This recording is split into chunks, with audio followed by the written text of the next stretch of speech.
بعض يعني وسائل الإعلام للأسف يا أبو ناصر صحيح، حتى في ذهابهم إلى المغرب ما ذكروا اسم المغرب أن منتخب بلدهم رايح المغرب. طيب لا هو في منتخب واحد ما راح المغرب، ما نعرف لين الحين وين صار. يعني وسائل الإعلام عنده قالت متجه إلى جهة غير معلومة، يعني نحن لازلنا ننتظر ما ندري. لا ليه؟ إيه ما ندري وين صار. يمكن ضاع الجو. يعني هذه الجهة المجهولة الله أعلم.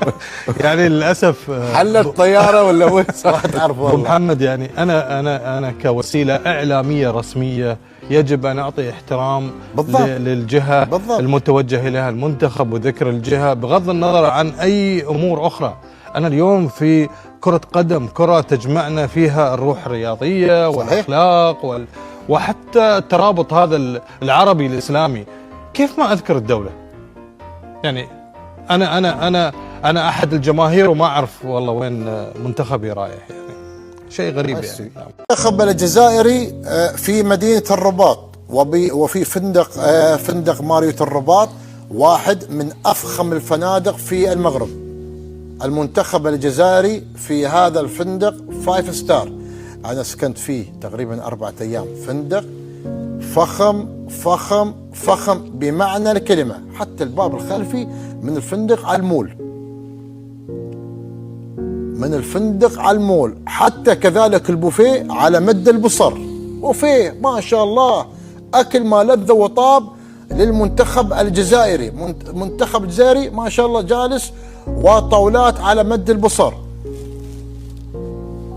فندق 5 ستار، أكل جميل 5 ستار، وكذلك إطلالة جميلة من مدينة الرباط. وكذلك عشان نشيد كذلك كابتن عيسى، من الفندق إلى الملعب، شوف من فندق الرباط ماريوت الرباط إلى ملعب مولاي الحسن تقريبا أقل من ربع ساعة.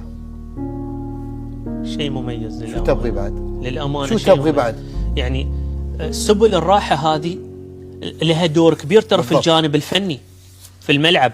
يعني لما تكون كل سبل الراحة متوفرة من حيث، ولا ننسى ان احنا يعني نتكلم عن زمن احترافي حاليا، يعني من حيث المرافق للنوم، من حيث الأكلات الخاصة للاعبين المحترفين، من حيث التغذية صحيح. من حيث الاهتمام، مرافق الاستشفاء الريكفري مثل الجاكوزي بالضبط. الساونا. نعم. هذه الأمور جدا مهمة، يعني هاللاعبين على مستوى كبير، فهذه الأمور جدا تفرق معاهم في الجانب الفني.